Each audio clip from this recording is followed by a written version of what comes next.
امروز میخوام غرق بشم توی دنیای کتابی که شاید خیلی همون وقتی توی فصل دوم و سوم زندگیمون یعنی نوجوانی و بزرگسالی بودیم این دنیا رو تجربه کردیم. یک کتاب که شاید یه خورده قرمز باشه، یه خورده خط شکن، ولی قطعاً فراموش نشدنیه. چون که این کتاب بعد از این همه سال هنوز اینقدر سر و صدا میکنه که توی لیست پرفروش ترین ها و باید خوندنی های دنیاست. سلام، من آستا هستم و اینجا آستا بوکه. خب بذار بریم سراغ اصل مطلب. امروز کتابی معرفی میشه که اصلاً نمیشه براش یه اسم ساده گذاشت. من و تیمم کتابی رو برای معرفی آماده کردیم که توی آخر همین ویدیو قطعاً مشتاق خوندنش میشین. پس بدون هیچ فوت وقتی بریم برای معرفی کتاب. کتاب ناتور دشت به نویسندگی جروم دیوید سالنجر مخفف به جی.دی. سالنجر که توی ژانر بلوغ و روانشناختی قرار میگیره. حالا ممکنه سوال پیش بیاد که اصلا ژانر بلوغ چیه؟ ژانر بلوغ به داستان‌ها و رمان‌هایی میگن که شخصیت اصلی در حال گذر از نوجوانی به بزرگسالی باشه و در همین بین با مسائل مختلف زندگی مثل هویت، استقلال و روابط عاطفی مواجه بشه.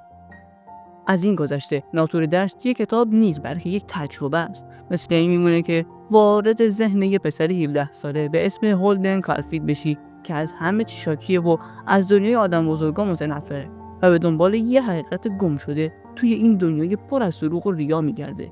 این کتاب در سال 1951 توی آمریکا منتشر شد و مثل بمب صدا کرد. بوم. جالبه بدونید ناتور دشت یعنی نگهبان دشت. ناتور همون پاسبان یا مراقبه. دشت هم یعنی زمین باز.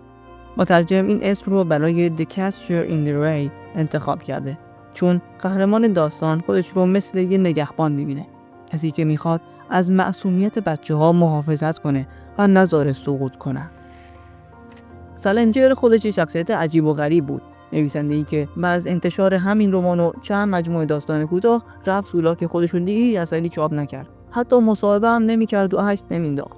کلاً دور از هیاهوی شهرت زندگی کرد.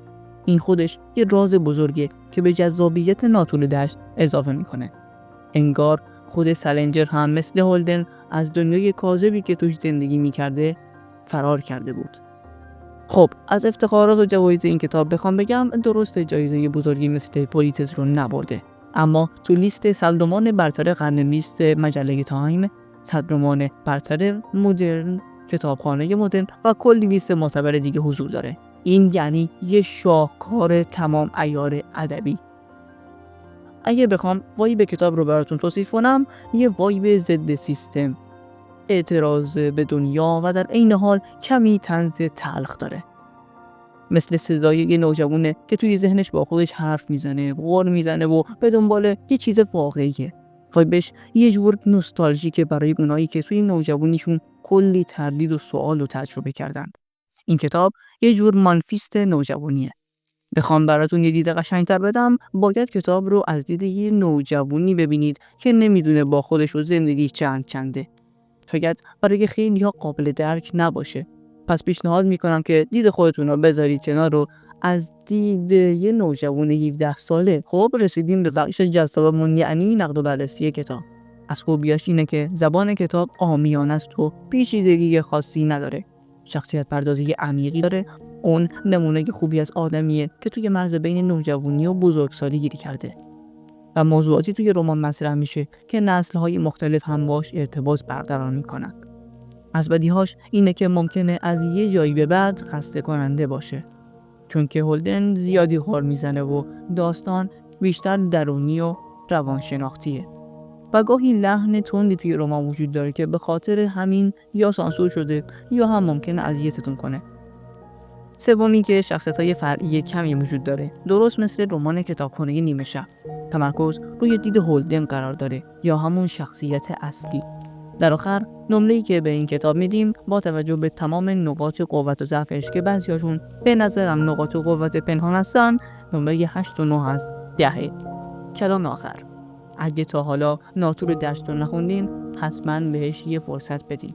ممکن عاشقش بشید یا ازش متنفر، ولی قطعاً بی تفاوت نخواهید بود.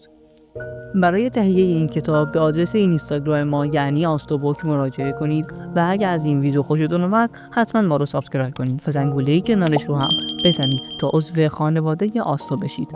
و در آخر مثل همیشه خوندن کتاب‌های خوب مثل گفتگو با بهترین ذهن‌ها در قرن‌های گذشته است.